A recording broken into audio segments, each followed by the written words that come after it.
Hola a todos y a todas, ¿cómo estáis? Espero que estéis muy bien. Soy Marta, fundadora de la comunidad DAE.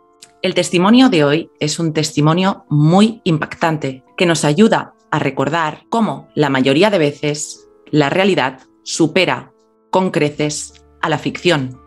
Nos demuestra cómo nadie está exento de ser víctima de un psicópata integrado. Esos personajes encantadores y manipuladores que están perfectamente camuflados en nuestra sociedad. Nuestra valiente testimonio de hoy es psicóloga. Nos describirá cómo fue manipulada y depredada por un psicópata integrado muy peligroso. De antemano, le doy las gracias por su fuerza, por su valentía y por querer compartir su experiencia con todos nosotros para que no dejemos de ser conscientes que esto nos puede pasar a todos. Nos describirá cómo es el juego de un psicópata integrado desde que empieza su cacería, seduciendo, engañando, manipulando e hipnotizando a su víctima. Como siempre, agradeceros vuestros testimonios, vuestras ganas de ayudar a otras víctimas. También agradecer todos los comentarios, vuestras propuestas para próximos vídeos y todo vuestro apoyo. Muchas gracias de corazón. Y sin haceros esperar más, vamos con nuestro testimonio de hoy. Bienvenidos y bienvenidas a la comunidad DAE. Empezamos.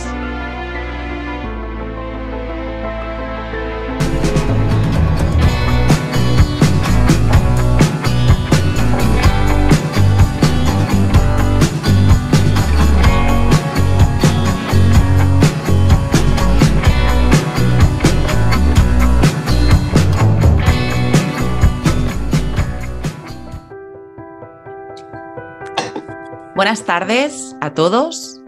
Hoy os traigo un testimonio que nos va a explicar, nos va a describir cómo fue su experiencia con una pareja.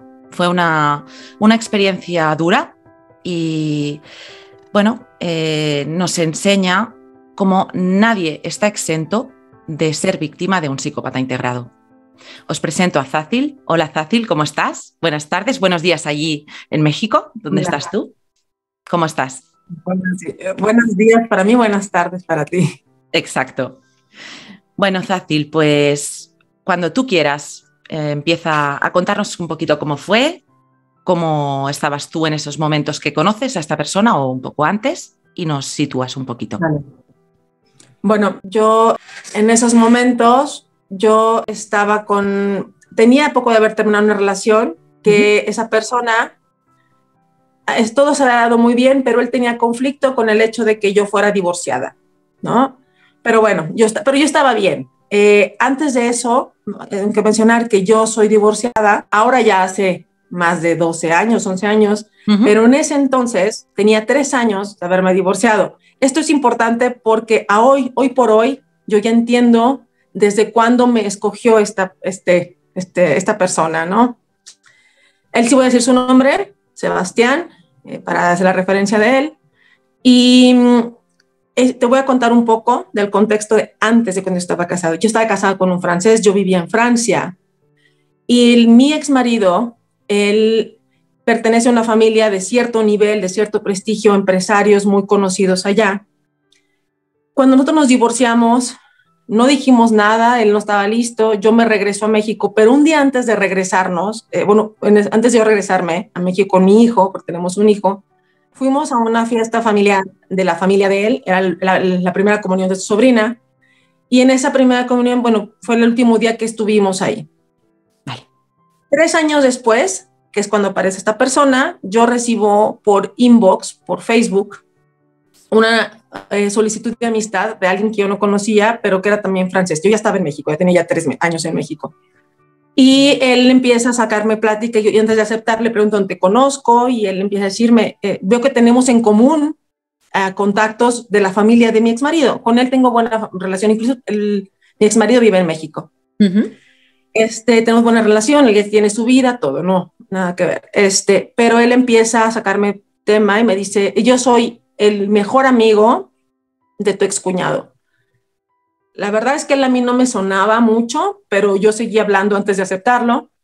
Y él empieza a platicarme, empieza a decirme cosas que sí son de la familia. Incluso yo empiezo a ver en su perfil, lo acepto y me doy cuenta que efectivamente tiene algunas actividades en común donde ya sabes que etiquetas tus salidas y lo etiqueta a mi excuñado, algunas fotos de su hija con con mi sobrina política, todo eso, ¿no?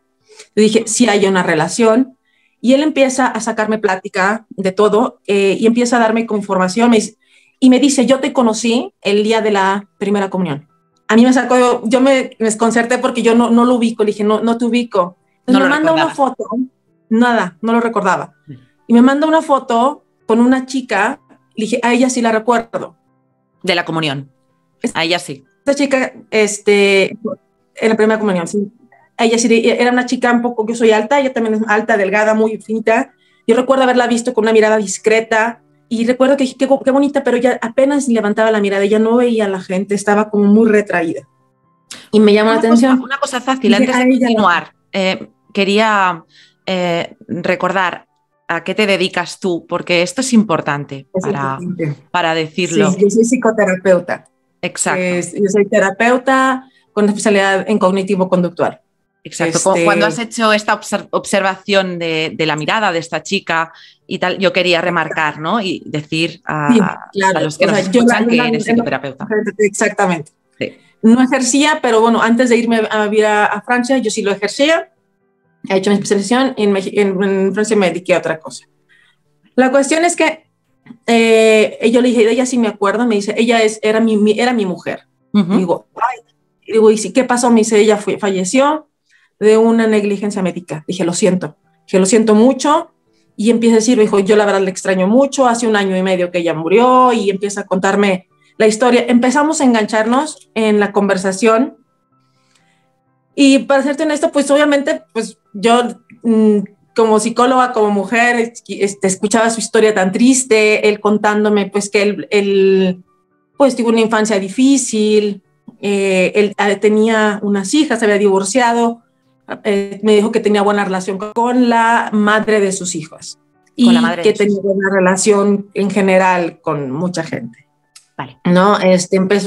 Yo la verdad empecé a platicar con él, se me hizo, yo le pregunté que cómo conocía a la familia de mi exmarido y él me dice que él era el encargado de seguridad de esta empresa, de las empresas, ¿no? de algunas filiales de las empresas. Y yo dudaba un poco, me dice, inclusive yo estoy encargado de la seguridad de tu ex suegro. Entonces a mí me sacó de onda porque yo nunca lo he visto con seguridad. Me dice, no, de eso se trata la seguridad. Y empezó a mandarme fotos. Exactamente, yo decía, qué raro, porque él iba a visitarnos a París y yo nunca lo vi, pero él me mostraba fotos de personal de él como para demostrarme que él había estado presente en esos eventos. Vale. Incluso me mandó una foto donde aparecían justamente mi excuñado y mi ex suegro y él, como una selfie. Me dice, esta foto la tomamos la semana pasada. Vale. Pues yo la verdad que no desconfié porque él me estaba dando elementos visuales.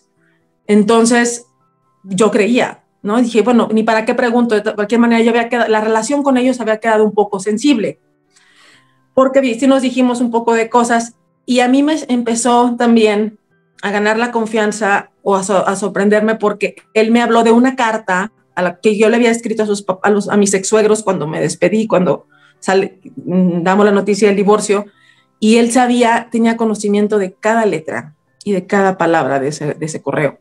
Uf. Entonces, a mí incluso cuando hablamos del lugar de esa fiesta, él me describió la ropa que yo traía puesta. Me dijo, yo sí me acuerdo de ti, tú traías tu cabello más largo, traías tu flequillo, traías un vestido rojo como en camisa. O sea, yo lo recuerdo porque incluso detalles. Él me lo escribió. Detallando. Y entonces, yo sentí que él realmente me había estado observando, ¿no? La cuestión es que poco a poco me dio información muy puntual acerca de la familia. Entre las cosas que me dijo, te lo comento porque más adelante va a tener todo sentido. Él me dijo, tú no eres como ellos hablan de ti. Ahí fue cuando yo todo esto estoy hablando, fueron varias semanas, ¿no? De conversaciones. Dijo, tú no eres como hablan de ti. Yo decía, ay, ¿cómo hablan de mí? sí, es que ellos dicen que tú eres oportunista. Y yo, ¿cómo que yo soy oportunista? Ellos nunca me pagaron yo hice mi maestría ya, pero yo la pagué. O sea, ¿por qué dicen eso, no? Y él me decía, es que yo no entiendo por qué tú llegaste a esta familia. Tú no eres del mismo nivel. Dije, bueno, soy de clase media. Ellos son de familia rica y burguesa. Y él no sabía, o no entendía cómo es que yo me había colado. Porque así me lo decía, es que tú te lograste colar. Entonces, yo ahora entiendo que él pensaba que a lo mejor yo podía darle la pauta a entrar ahí, ¿no? Porque siempre estaba como aconsejado. Él mostraba como interés, ¿no? Un interés importante por esta familia rica muy, y poderosa. Muy importante. Porque recordemos que es una familia poderosa. Y sabía detalles. Él empezó a darme detalles de esa familia que inclusive yo no conocía y diciéndome, por ejemplo, me dijo, por ejemplo, dice, tú sabes que a tu ex suegra la van a internar. Ella tenía Alzheimer y Parkinson. Y yo no sabía. Me dijo, la van a internar.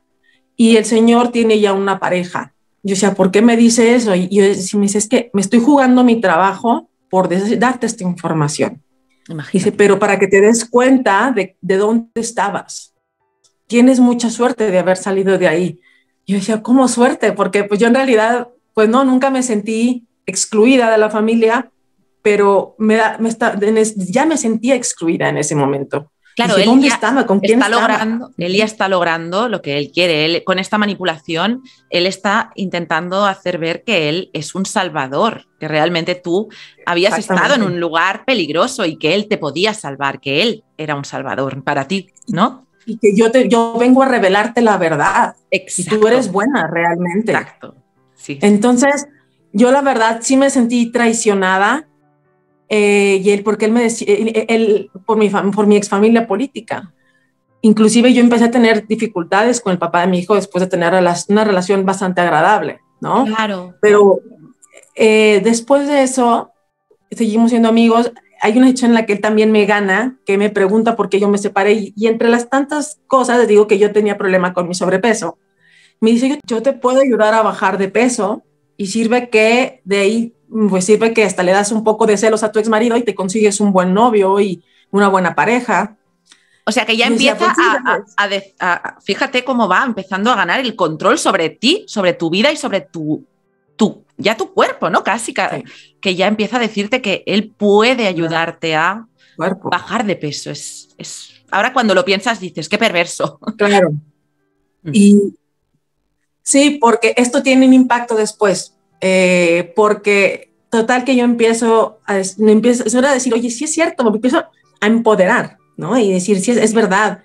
Y me dice, eres una mujer increíble. Y yo, sí es cierto, soy increíble. Y tengo una maestría y hablo varios idiomas y ¿sí? Todo, ¿no? Entonces, claro. Me dice, y es una mujer increíble. Bueno, la cuestión es que empieza la situación a avanzar y poco tiempo después llega el padre de mi hijo y me dice, ¿qué crees? Dice, van a meter a mi madre a un hospital, la van a internar, porque mi padre ya es muy pesado para él la situación y necesitan internarla. Entonces yo digo, es verdad, él no me mintió. La información que él tiene es verdadera. Te lo había comentado él previamente, antes de que tu ex marido te lo dijera a ti, ¿eh? Me lo dijera. Entonces me lo dice, entonces yo no le dije nada a él, porque o sea, no puedo traicionar su confianza, porque él se estaba jugando su trabajo, claro. Que era la seguridad. Entonces yo empiezo a seguir hablando con él, nos volvimos muy cercanos, todos los días hablábamos, todos los días. Te estoy contando que esto fue en junio, cuando él me contacta y él poco a poco me seguíamos pues bombardeando con mensajes, ¿cómo vas? Muy bien. Yo bajé muchísimo de peso, yo bajé como casi 30 kilos. Él te mandaba a hacer ejercicios en concreto. Porque como él sabía de eso, porque él estuvo en la guerra del Golfo. Y él tenía militar. O sea, él traía su propio síndrome postraumático. Sus propios traumas, más aparte de una infancia difícil. Pero bueno, yo no sabía toda la información que ahora tengo. Y él me daba como guías de nutrición, cual yo nunca tuve hambre, y hacía ejercicio, ¿no? Vale. En una ocasión, ya más en confianza, él me contó la historia de Marie, la que era la mujer que falleció por negligencia médica. Todo esto, te digo, tiene sentido después porque fue parte de mi despertar.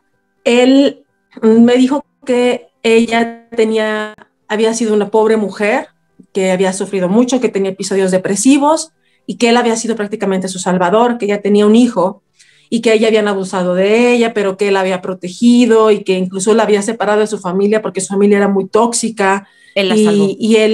Y que en una ocasión, exacto, que él la había salvado prácticamente, y que en una ocasión ellos habían ido de viaje como a la campaña, en una cabaña, y que ella había olvidado que ya se había tomado sus medicamentos antidepresivos y que llegaron unos amigos a visitarlos y que empezaron a beber alcohol y que los medicamentos hicieron como un corto y que cuando él la llevó al hospital, los médicos dijeron que no había nada, dijo no pasa nada y nada más vigílela, hay que vigilar el ritmo cardíaco, no pasa absolutamente nada, todo está bien. Si se tomó la cantidad de medicamentos que dijo, no debe haber ningún riesgo, ¿no?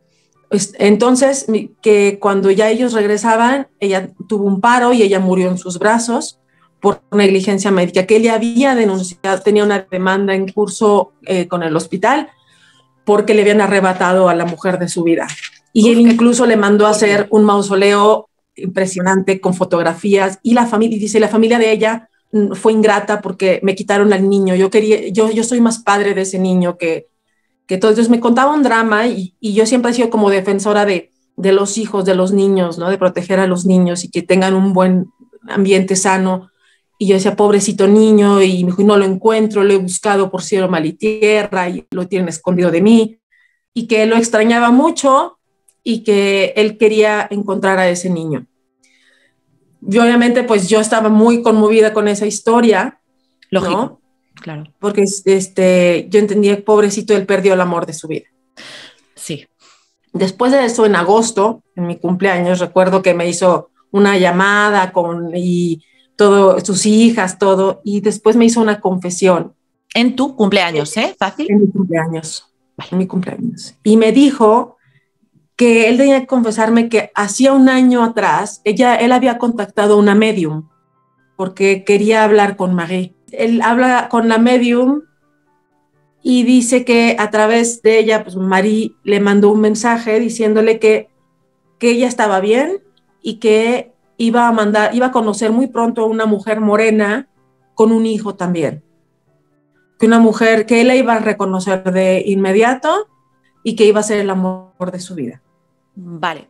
Una pregunta fácil, porque él cuando contacta contigo, él te habla de su exmujer que había muerto, ¿no? Pero él tenía hijos o hijas con otra mujer, ¿no? Sí. Y él ya se había divorciado, o ya se había divorciado de la primera mujer con la que tenía 2 hijas. Vale. Había contactado a esta medium para poder hablar con Marie, con la chica que había fallecido, porque él necesitaba estar en paz con él mismo y que ella le dice que estaba bien y que en un año más o menos él iba a conocer a una mujer morena con un niño. Dijo, tal vez tú no creas en esto, pero yo sí creo, porque varias cosas que esa mujer me dijo se han hecho realidad y no es casualidad que tú hayas aparecido en mi vida y tienes un hijo. Él me dijo que quizás yo no creía en esas cosas, pero que él necesitaba decírmelo. Yo en cierto modo, pues no soy escéptica, sí estoy abierta a eso, y de alguna manera me dejó como el pensamiento de que quizás él pudiera ser una potencial pareja.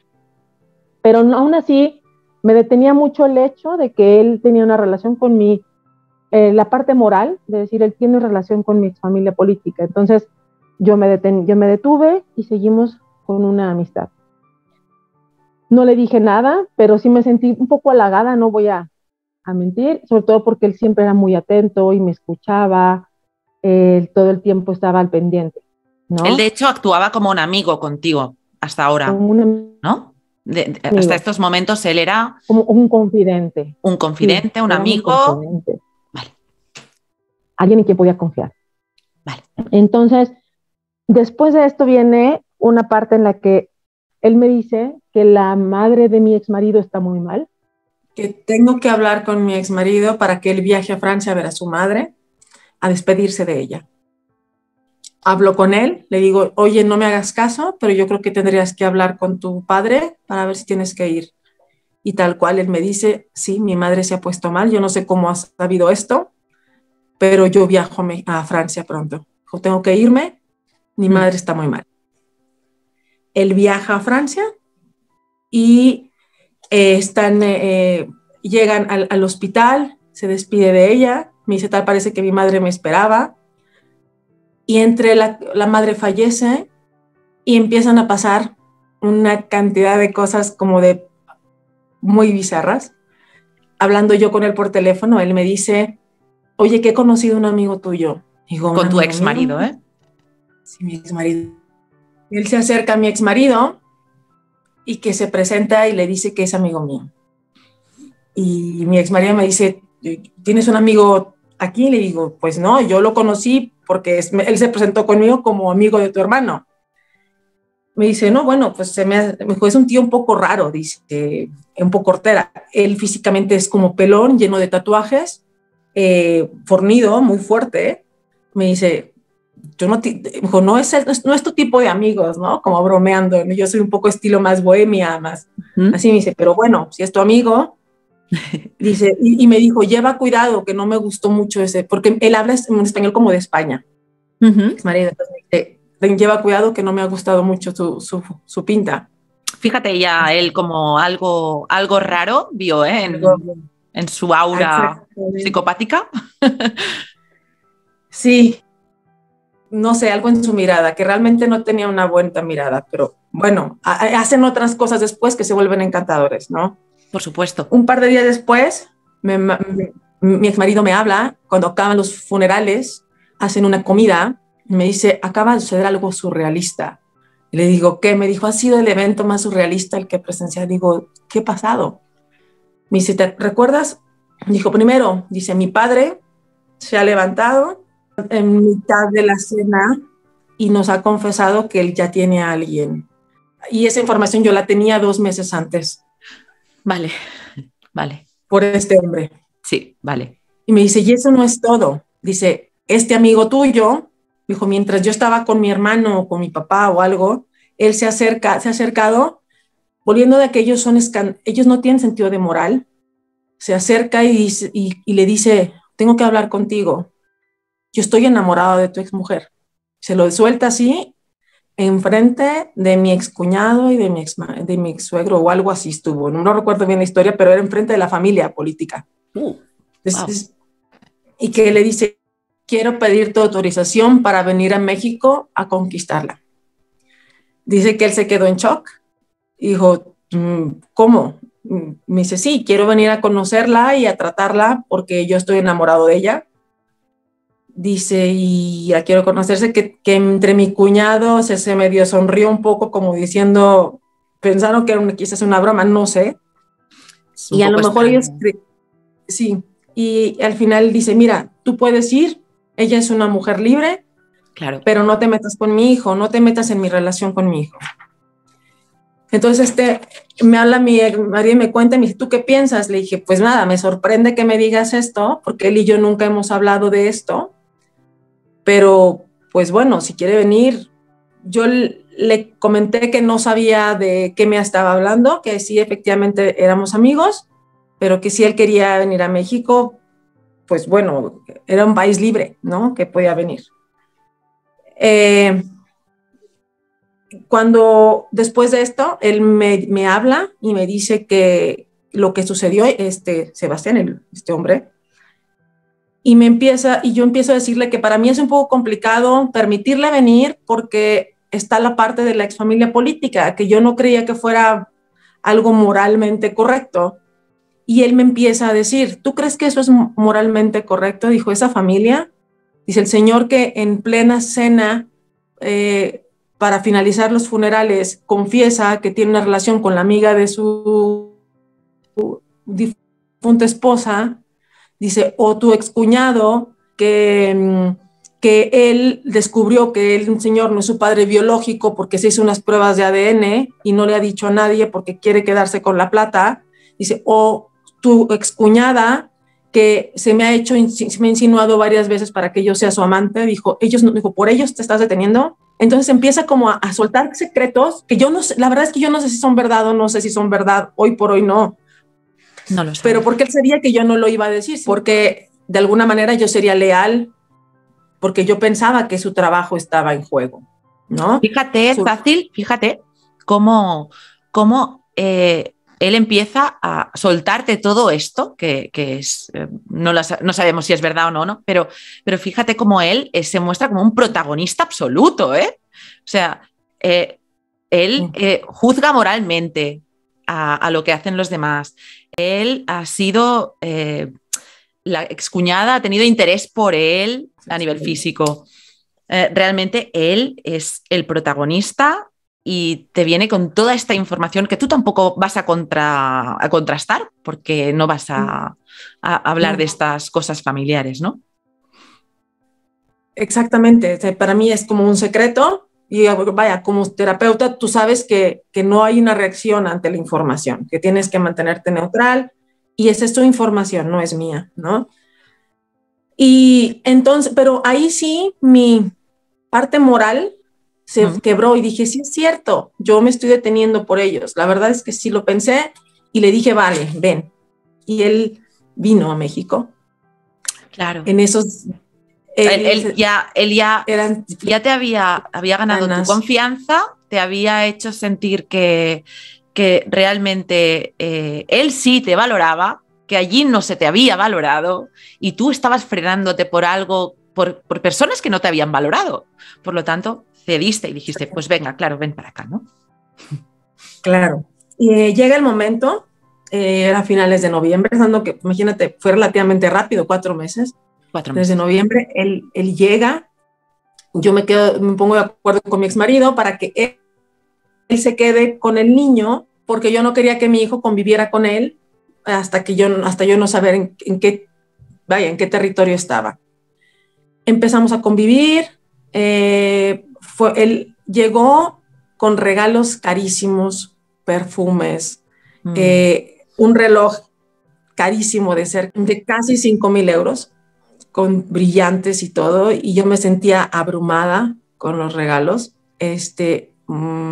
Yo les contaba obviamente a mis amigas y decía que él pues se portaba espectacular conmigo. La verdad es que íntimamente, bueno, fue muy intenso en el nivel sexual. Entonces, pues digo, está bien, ¿no? Pero después, o sea, siempre era igual. Ya después me di cuenta que siempre era igual, pero al principio pues es novedoso y es como un primer contacto de enganche. Hasta que luego ves que es mecánico y que siempre es lo mismo y mecánico, sí. Sí, es verdad. Yo hablaba con mis amigas y ellas me decían, es que es el hombre perfecto, mira, te trata muy bien, está al pendiente de ti, mira lo que está sucediendo. Y la verdad es que yo sí me sentí muy halagada y ocurre algo que cambia todo, que es ahí cuando yo digo el destino, no sé qué fue. Resulta que mi hijo se enferma de varicela. Y en la escuela, mi hijo tenía como unos 5 años, y el papá me dice que tiene que viajar. Me dijo, no puedo cancelar mi viaje. Y digo yo, pero no puedo pedir días en el trabajo porque ya pedí días para poder estar con esta persona. Y él me dice, no te preocupes, yo voy a cambiar mi boleto de avión. Yo te voy a ayudar con tu hijo. Él cambia su boleto y se queda 10 días más. Y él me lo dice, tú cuentas conmigo, yo me voy a trabajar, regreso de trabajar y abro la puerta y ese día veo la escena que a mí me hace decidir que le voy a dar una oportunidad. Está mi hijo y él en el piso jugando, montando unos carritos, así todo. Yo llego y mi hijo se levanta corriendo, me abraza y me dice, mira mamá, estoy jugando en el piso. Sebastián está jugando conmigo, está feliz y emocionado. Yo me quedo conmocionada porque el papá de mi hijo es un excelente papá, pero nunca de ese estilo, ¿no? Es un estilo diferente. Y él se levanta, yo creo que vio mi cara de sorpresa, me abraza y me murmura al oído, usted nunca más vas a estar sola, cuentas conmigo y ustedes cuentan conmigo para siempre. Uf. Yo dije sí. Y fue el momento Wow. ¿no? Le dio de comer a mi hijo lo adoraba. Yo dije, sí, ¿qué estoy esperando? Claro, claro, te Yo ganó, yo quiero una como lo hacen en muchas ocasiones, fácil, te ganó ganándose a tu hijo. Esto es una táctica que utilizan mucho los psicópatas. Mucho cuidado con esto. Y bueno, la verdad es que fue el punto en el que yo pues me decidí, lo llevo al aeropuerto, yo ya digo, sí, voy por esta relación. Mi mamá llega Navidad, bueno, días antes de Navidad más bien, y mi mamá, bueno, yo hablo con mi familia, mi papá me dice que lleve cuidado, que lo que yo decida va a estar bien, mis hermanos igual, pero mi mamá se hace un escándalo y me prohíbe ir a Navidad. Me dice que está muy enojada conmigo y que no me quiere ver, ellos viven en otra ciudad. ¿Por y qué? Él empieza... ¿Te dio algún motivo tu madre? Porque ella quería mucho a mi marido y decía que era una traición a la familia, que eso era moral. Vale. Y él pasa Navidad conmigo de manera virtual, cenamos juntos, ¿sabes? Yo dije, mira, está conmigo, me está apoyando, ¿no? Pasa el tiempo y pasa el próximo año y seguimos con la relación a distancia y él me dice que quiere venir, pero ahora quiere traer a sus hijas. Y entonces, mientras yo estoy sola, en esas fechas de Navidad, pues yo conozco a sus hijas por videollamada, a su mamá, incluso a la madre de sus hijas. Y conversábamos, inclusive ellas me agregan a Facebook y en la red, porque pues era la red que había, ella incluso de repente me hablaba por Skype, las hijas, pues teníamos buena relación. Entonces de ahí viene, ella me dice, oye, quiero que mis hijas, Sebastián quiere que mis hijas vayan a México. Entonces yo también entendí que como madre, pues ella quería saber dónde iban a estar sus hijas y seguimos como platicando ella y yo. Entonces yo hablo con ella, pues para ella asegurarse a dónde vienen sus hijas. Empezamos a planear el viaje para que ellas vinieran a ver o sea, conocerme y organizamos un viaje, fuimos a Ciudad de México, a un parque, a la playa, convivieron con mi hijo, todo estaba perfecto, ¿no? Incluso ellos se regresan, yo adoré a sus hijas, unas hijas increíbles, y él después de eso empieza a hacer la presión. Empieza a decirme que desde que la familia de mi exmarido supieron de nuestra relación, le empezaron a quitar contratos de su negocio, porque está encargado de la seguridad privada de algunas filiales. De algunas filiales. Su negocio ya no iba tan bien y que él ya no podía viajar tanto. Y que como estaba perdiendo esos contratos, pues que su economía estaba un poco mermada y que ya no podía venir con esa facilidad a México y que yo tenía que empezar a planear el que yo irme a Francia. Vale, o sea que estamos en ese momento tan maravilloso de un hombre perfecto y de repente empieza a tener problemas económicos y es por tu culpa, ya, ¿eh? Empezamos ya a proyectar culpa en la víctima, en este caso tú. Sí. Vale. Es por mi culpa, porque pues la familia estaba muy molesta, porque consideraban una alta traición y que pues yo tenía que irme a Francia para poder estar juntos. Y entonces yo pues empiezo a pensar que es verdad, que él ha hecho mucho por mí y yo tenía mi casa, mi coche, todo, entonces yo renuncio a mi trabajo y empiezo a vender todas mis cosas. Él te presiona para ir a Francia. Él me presiona para irme a Francia. Y yo hablo, y tengo una amiga que me dice, oye, espera, no vendas todo, yo mejor me quedo en tu casa, yo te pago a ti la renta por tu casa, y si no funciona, bueno, pues no te deshiciste de todo, que hasta ahorita digo que fue una buena decisión. Sí. Entonces, pero yo había vendido parte de mis cosas. Entonces, bueno, pues hago maletas, 8 maletas, y me voy con mi hijo.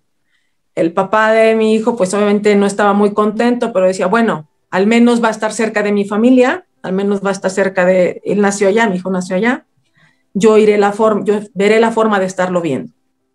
Y nos fuimos al pueblo donde él vivía. Bueno, cabe mencionar que mi hermana vive en Francia.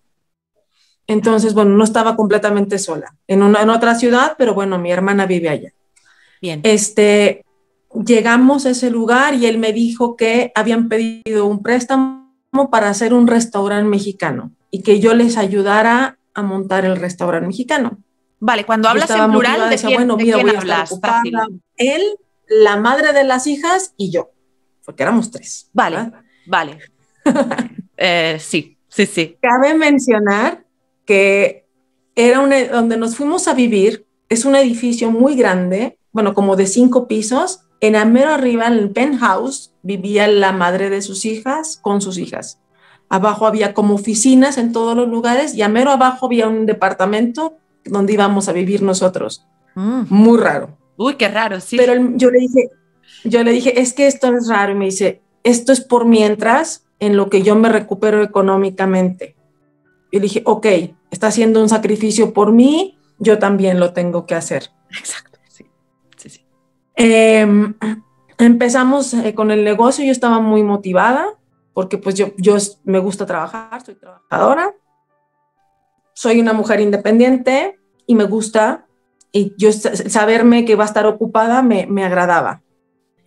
Entonces, pero empezaron un poco los problemas, porque él empezaba a celarme y empezaba a decirme, oye, es que le sonríes mucho a los clientes, que yo ya estaba utilizando mucho maquillaje, que en realidad, si te fijas, siempre me he maquillado igual, es muy básico. Yo ya no usaba, entonces empecé a dejar de usar maquillaje, cualquiera, ni una base, nada. Después nada me decía que quizás debía traer mi cabello, no, que el cabello mejor lo trajera atado, porque pues mi cabello era una cabellera muy abundante, y que ya no usara ropa tan ajustada, sino más amplia, ¿no? Hasta que después de 3 semanas yo ya no estaba trabajando ahí. Madre mía. O sea que te empieza a controlar cómo tienes que vestirte, maquillarte, peinarte. Sí. Y se queja de que hay clientes porque decía que te miran. Y entonces actúa como celoso. Que en un pueblo no estaban, y dice que en el pueblo no estaban acostumbrados a ver mujeres mexicanas como yo. Pero ¿cuál es la sorpresa? Que yo me encuentro otras mexicanas viviendo ahí. Bien. Llega la inauguración, te digo todo esto. Antes de que pasara esto, justamente cuando descubro, gracias al restaurante, se acercan otras mexicanas y mi hermana viene justamente también. Y me acuerdo que fuimos, le dije, oye, viene mi hermana y vienen estas mexicanas y queremos irnos a cenar. No hicimos nada escandaloso, ni somos llamativas, ni nada.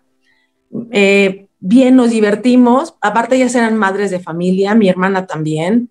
A los 3 días, mi hermana se fue y me dejó de hablar y me dijo, tengo que hablar contigo. Tú me avergonzaste. Todo el pueblo está hablando de las mexicanas.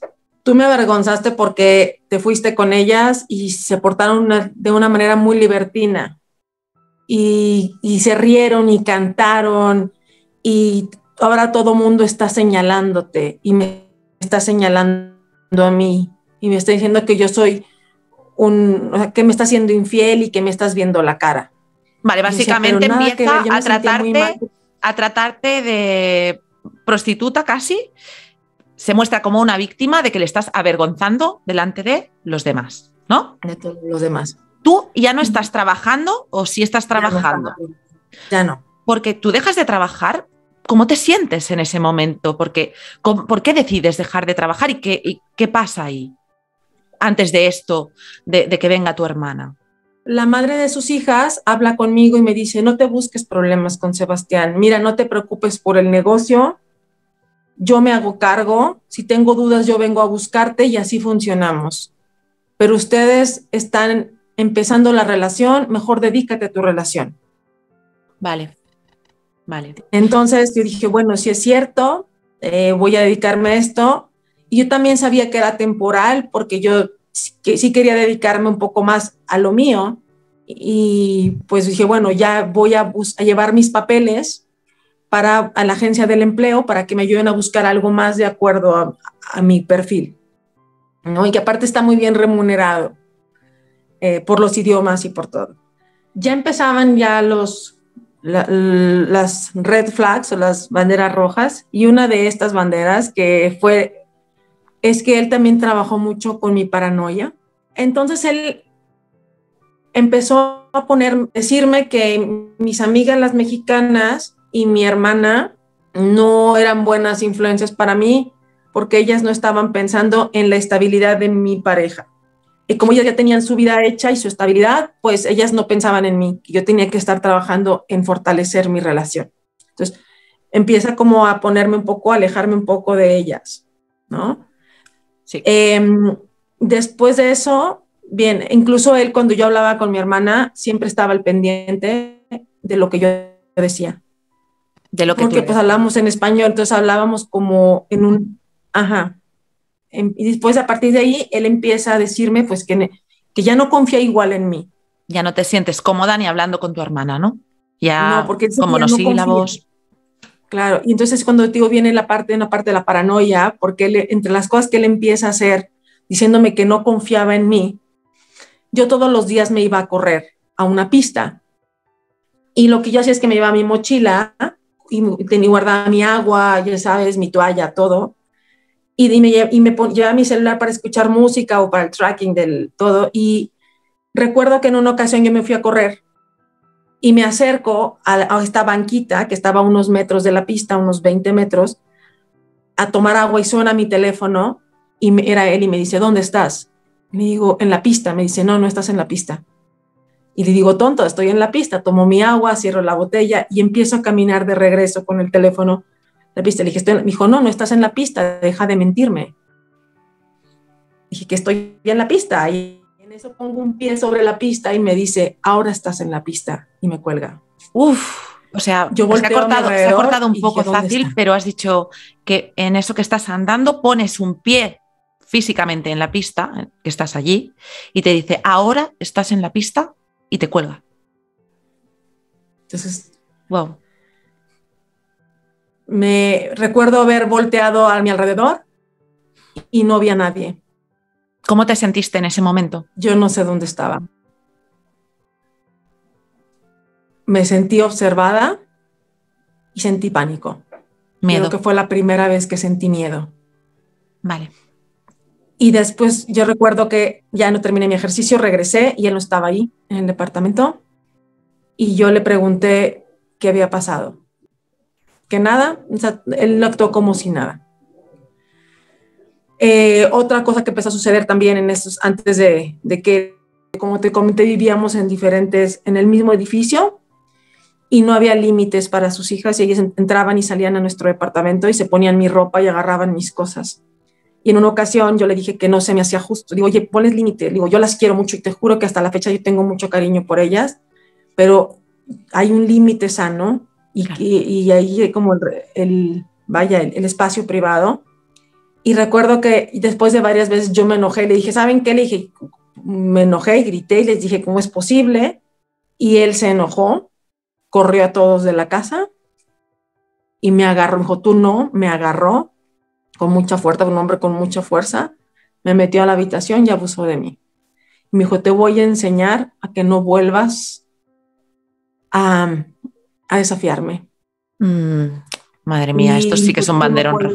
Tú no puedes, o sea, y me acuerdo que yo lloraba y me tapaba la boca. Y me acuerdo que yo no salía porque yo decía, mi hijo no puede verme así. Y después cuando salí, era el hombre más maravilloso del mundo y me dijo, perdóname, es que ve cómo te pusiste como loca, le gritaste a mis hijas. Y yo esa bandera roja la omití, porque yo dije, sí es cierto, a lo mejor yo lo provoqué también. No, tú ya, claro, ya estás bajo mucho estrés, la manipulación está llegando muy sutilmente, pero claro, ya llevas bastante, tú ya empiezas a sentir miedo, estrés, te sientes inadecuada, sientes que le fallas, que él ha hecho tanto por ti y por lo tanto en esos momentos no puedes pensar ni ver ninguna bandera, ni un banderón rojo como este. Claro, y además ya te está aislando, ya no hablas con nadie, te lo estás quedando para ti, ya te estás aislando.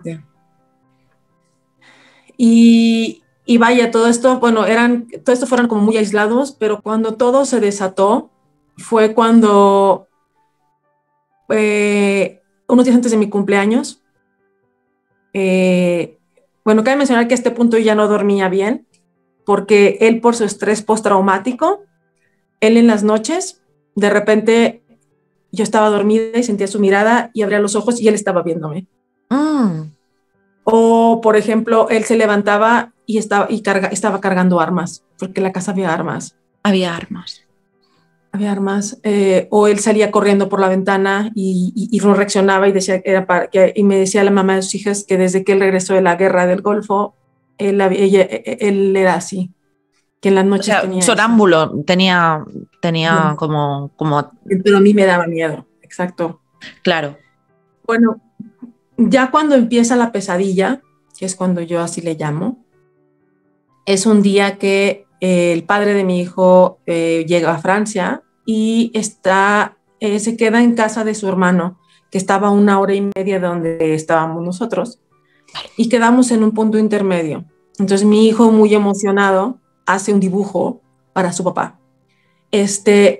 Bueno, la cuestión es que él llega conmigo y me dice, mamá, y le digo, ¿qué pasó? Y se sienta conmigo y me dice, Sebastián me quitó el dibujo de mi papá. Dije, ¿cómo que te quitó el dibujo de papá? Dijo, sí, es que yo le había hecho a papá un dibujo porque para mañana que lo vea, y Sebastián me lo quitó. Y le dije, no te preocupes, corazón, yo voy a resolverlo y mañana vamos a hacer otro. Me dijo, lo tiró a la basura, me dijo.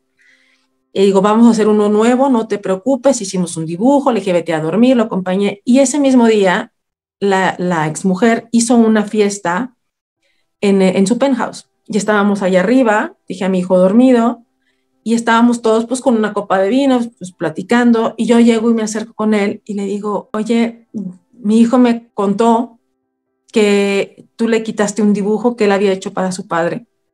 Y dijo, y se me quedó viendo y me dice, ese dibujo debería ser para mí, yo debería ser su padre.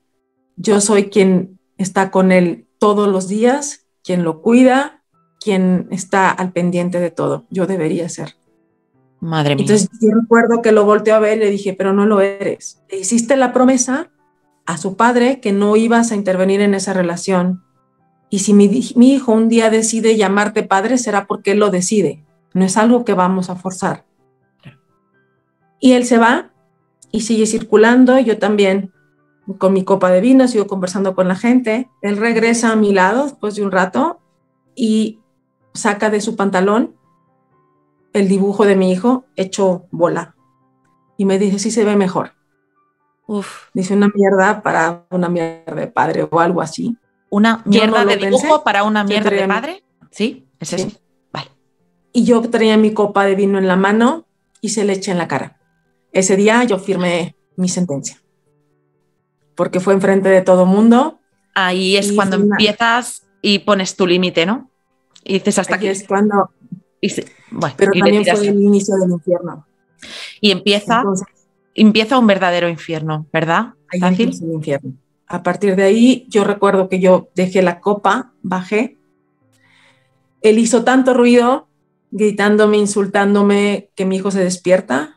Al final logré que mi hijo se durmiera, nos dormimos.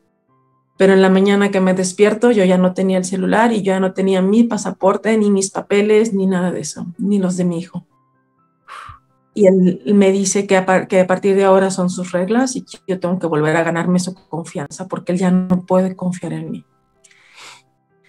Al día siguiente, bueno, el día que íbamos a llevar a mi hijo con su padre, él me dijo que yo tenía que estar con el celular abierto. Él agarró un arma, nos subimos al coche. Me dijo que el momento en que yo dijera, si yo hablaba español o si yo decía algo, en ese momento él iba a matar, que él iba a tirar a matar, que no se iba a preocupar por nada. Yo pensaba más en mi hijo que en otra cosa y yo me fui en todo momento con el celular abierto con la llamada hacia él y me recuerdo que yo traía los ojos rojos y el papá de mi hijo me dice, ¿qué pasó? Dije, nada. ¿Estás bien? Digo, no puedo hablar. Me dice, ¿qué sucede? Digo, no sucede nada. Y mi hijo me dice, mamá, ¿vas a estar bien? ¿Ya no vas a llorar? Le digo, no, mi amor, ya es el dolor de cabeza, ya sabes, uno justificando. Sí. Ellos se van, subimos al coche él se detiene en otro lado y llega a comprar municiones para el arma. Tomamos carretera y a la mitad del camino hay un momento que había un parador, él se para y fue la primera vez que él me llamó por mi apellido. Yo ya no era Sacil, yo ya era Morales. Y a partir de ese momento era Morales. Como si fueras un soldado militar. Un soldado militar. Y entonces él carga el arma y me dice, Morales, tienes 20 segundos para correr, porque si te encuentro te mato. En ese momento yo vengo de una ciudad norte de México donde hay mucha inseguridad, donde yo veo constantemente familias que pierden a su familia y no vuelven a saber de ellos. Yo decía, yo no puedo darle eso a mi mamá, a mis papás, yo pensaba en ellos. Y yo decía, si corro, él es capaz de enterrarme y desaparecer mi cuerpo. Mi familia no va a saber nada de mí. Digo, pero si me mata aquí, van a buscar algo en el coche. Entonces yo recuerdo que lo vi a los ojos y yo le dije, tírame ahora. Si vas a tirar, tira ya. Dijo, porque lo que yo más amo está con su padre.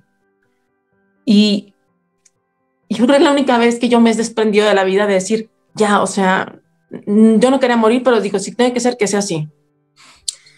Y recuerdo, yo creo que fue el hecho de yo decirle, vas a verme a los ojos y que lo último que veas sean mis ojos. Pero yo decía, y que él empezó a reírse porque cortó el cartucho y todo, y me dijo, te salvaste hoy.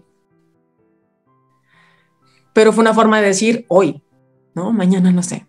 Claro. Regresamos. Ese fue mi peor cumpleaños, porque ese era mi cumpleaños. O sea, después, un año antes me ha dicho que yo, con una vidente, me decía que parecería iba a ser el amor de su vida y un año después casi me mata. ¿Quién se lo iba a imaginar, Sí. ¿no? Y al día siguiente, por la mañana, me despierto y tengo regalos y sus hijas, un pastel, felicidades, te adoramos, globos. Y el hombre más romántico del mundo. Él como si no hubiese pasado absolutamente nada. Y tú, supongo que estabas totalmente en shock en ese momento, ¿no? Yo estaba mal. Claro. O sea, ¿hablas con alguien así en ese momento, Sacil? ¿Hablas con alguien? Yo conversaba un poco con una amiga en México, pero eran como con dos amigas en México, pero nada más a una, que es con la que se quedó en mi casa. De repente le mandaba algunas fotos o algunas cosas así, decía, mira lo que hizo, rompió esto, pero yo borraba todo después, porque él ya me di cuenta después que él vigilaba mi celular y había una paranoia. Tenías un miedo, ya, tenías miedo. Sí, con mi hermana no hablaba mucho, medio comentaba, medio hablaba con otra amiga mexicana que vivía ahí, pero nada más. Vale. Y ese día no hablaste con nadie porque te había quitado el celular, el móvil no lo tenías tú. No podías. Nada más, sí, la gente me hablaba por mi cumpleaños y él me pasaba el teléfono y lo tenía que tener en altavoz y luego lo tenía y así, pero yo no podía. Después de eso fueron muchas altas y bajas. Yo pensé en terminarlo y le dije que me quería ir con mi hermana unos días porque era el cumpleaños de mi sobrina y me dijo, sí, vete y piénsalo. Pero él mandó a una persona de su seguridad para vigilarnos y cuidarnos. De su empresa de seguridad en la que trabajaba. Ya no la tenía, aunque ya no la tenía, pero tenía gente leal a él. O no sé si realmente, contacto. A lo mejor no mandó a nadie, pero él me decía que me había mandado a alguien. Claro, podría ser también, que simplemente fuera una invención. Sí, porque como te decía, ya venía jugando miedo. con mi paranoia. Como lo de la paranoia, exacto. Sí, sí.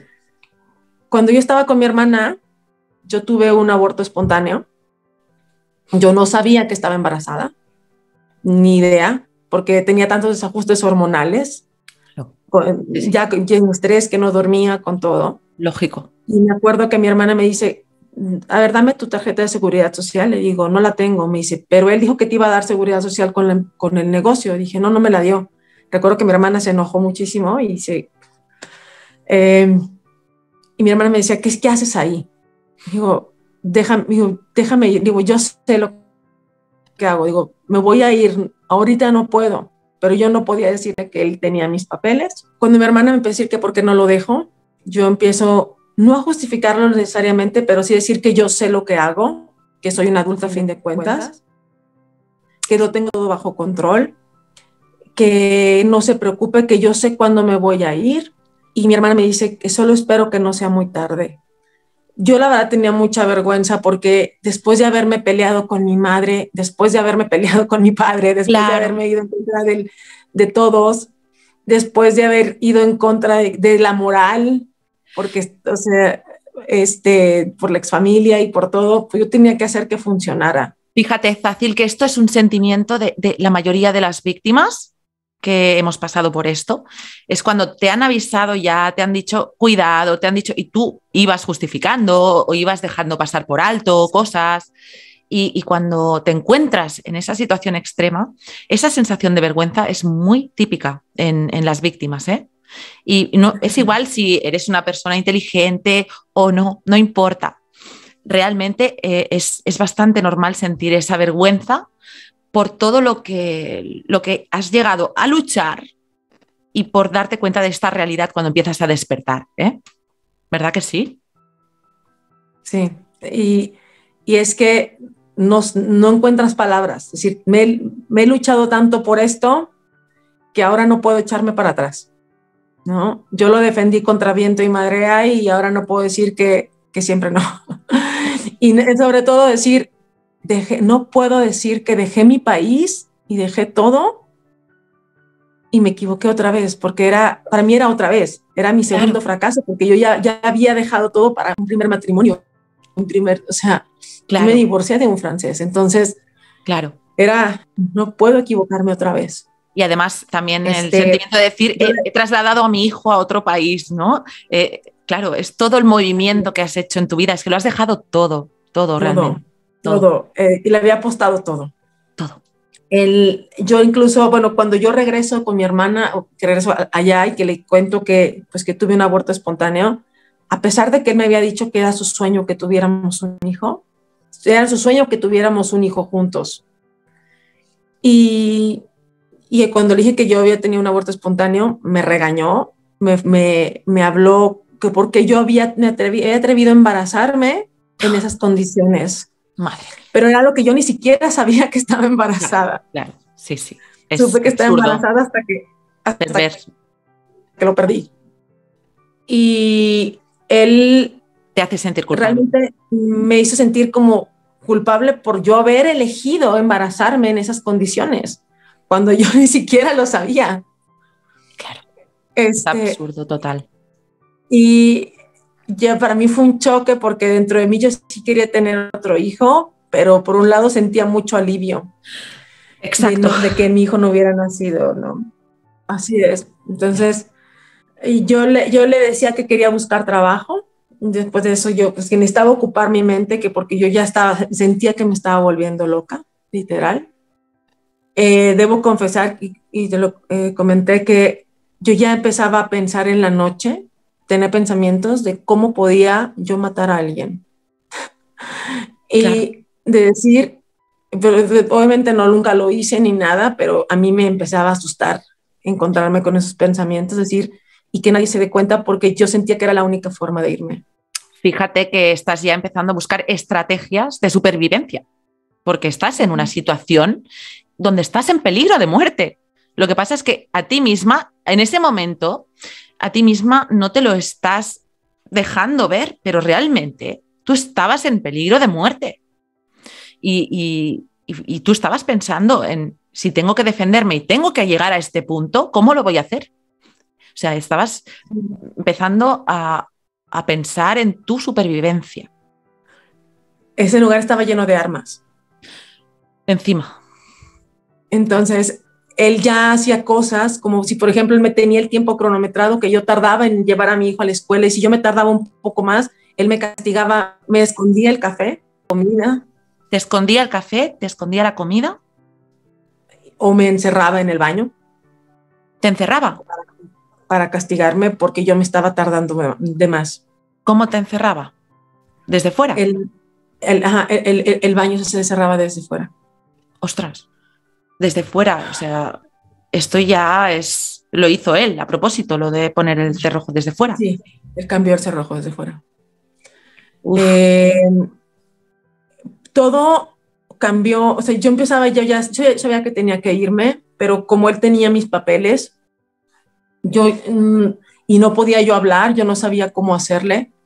Yo tenía a mi amiga mexicana que era con la que hablaba, porque sus hijos y el mío estaban en la misma escuela, entonces en el rato que coincidíamos, medio yo le decía alguna cosa o ella me hacía favor como de comunicar con mi hermana o algo, ¿no? Era como, pero era muy poca la información y también yo no quería decir mucho porque yo sentía que arriesgaba o ponía en peligro a la gente con la que yo hablaba, porque es una persona peligrosa. Mucho. Cuando viene un momento clave que es que él, por ejemplo, no dejaba que yo hablara mucho con su madre. Y nunca nos dejaba solas con su madre. Su madre es una señora ya grande, imprudente, como que no estaba bien mentalmente, o tenía de repente hacer comentarios muy imprudentes. ¿Hacía comentarios muy imprudentes, has dicho? ¿Se ha cortado? Sí, imprudentes. La señora era muy imprudente. Y él no le gustaba que yo me quedara sola con ella, entonces siempre había alguien. En una ocasión su mamá se enferma y vivía en otra ciudad y me dice que tenemos que traerla al departamento y yo me encargo de ella y la cuidaba, la peinaba. Y en una ocasión la señora me dice, me agarra la mano mientras yo la peinaba y me dice, tú no te vayas a ir, no te vayas como Marie. Entonces yo sorprendo y le digo, ¿cómo? Me dice, sí, Marie, ella trató de irse muchas veces hasta que lo logró. Entonces me le quedo viendo y le digo, ¿cómo que? Dije, no, pero Marie se murió. Me dice, no, ella se quiso ir. Ella me dice, sí, ella lo intentó muchas veces hasta que logró irse. Entonces yo empiezo a jugar un poco con estrategias de terapia para que ella me diga, y básicamente lo que ella me dijo fue que ellos tenían una relación muy mala, que ellos se gritaban y se insultaban, que Marie vivía en el mismo edificio que ella, de la señora, y que todo el tiempo había gritos y que ella varias veces había intentado suicidarse, pero que él siempre había logrado llevarla al hospital para salvarle la vida. Y que un día, cuando fueron a un viaje, ella se despidió de la señora y que ella dijo, ahora sí ya no voy a regresar, y que ella aprovechó que iban a ir a un lugar lejos de cualquier ciudad para intentarlo otra vez. Que cuando ellos llegaron al hospital, que en el hospital como ya tenía una sobredosis bastante amplia, ellos no quisieron asumir la responsabilidad y dijeron que eso podía ser una situación penal, o sea, porque ya había un registro de que ya había intentado suicidarse en varias ocasiones y que tenía que llevarla a un psiquiátrico. Él no la quiso llevar a un psiquiátrico y fue en el inter del regreso donde ella fallece. Me imaginaba que había algo turbio en la muerte de su mujer. Me lo imaginaba. Sí. Y entonces yo entendí que si yo no me iba, yo iba a terminar como Marie. Sí. Para mí fue muy revelador, porque fue cuando entendí que tenía que ser más lista y empecé yo sola. La señora entró como en crisis y yo la calmé, le dije, no se preocupe, nuestro secreto, bueno, todo. Y yo empecé a actuar, empecé a hacer todo lo que él quería que yo hiciera. Empecé a hacer todo lo que él quería que yo pidiera ayudas al gobierno y le hice creer que iba a pedir las ayudas. Traje el dossier, traje los papeles, todo, calculé el tiempo, dije, pero van a necesitar mis papeles porque me los están pidiendo en original. Y en base a eso yo calculé todo, compré mi boleto de regreso a México. ¿Estás planeando el escape, Zácil? Yo planeé mi escape. ¿Estás planeando el escape una vez se te revela que este personaje es peligroso y que es al suicidio a esta chica? A esta chica, sí. Yo de ahí empecé a planear todo. Yo encontré que había un lugar de renta de coches al lado de la escuela de mi hijo. El plan era que yo iba a ir a llevarlo. De ahí yo iba a estar sacando cosas poco a poco. Mi hijo tenía un gato yo les saqué el pasaporte del gato, me informé de todo. Madre mía, lo hiciste súper bien. Y yo para no arriesgar a nadie, yo quería tomar el coche y llegar directamente al aeropuerto, pero las cosas cambiaron. Resulta que yo estaba unos días antes en la computadora borrando todos mis historiales de búsqueda y entre ellos había una página de viajes, de estos que tienen tanto hoteles como todo eso, y él la encuentra y me dice, ¿te quieres ir, traicionera? Le digo, no, le digo, ¿tú me quieres dejar? Y yo le digo, no, recuerda que pues era noviembre y mis padres iban a venir en Navidad. Digo, mi hermana me pidió que ayudara a buscar hoteles para visitar varias cosas y me dice, no, no es mentira, y toma mi computadora y empieza a golpearme con la computadora, y yo creo que en eso él pierde el control de eso y me golpea la cara, y yo traigo todo el pómulo, de hecho hasta la fecha tengo el pómulo fisurado y la fractura en nariz, la cara, el ojo, todo, y yo creo que todo fue todo tan vistoso que él se sorprendió, se asusta, porque empieza a sangrar, y empieza, perdóname, perdóname, y se vuelve otro, obviamente. Yo le dije, es que acuérdate que mi familia y yo estoy siguiendo en el juego. Y él me dice, vamos a decirle a todos que te golpeaste con una puerta. Y yo, sí, dile lo que quieras, yo lo que quería ya era irme.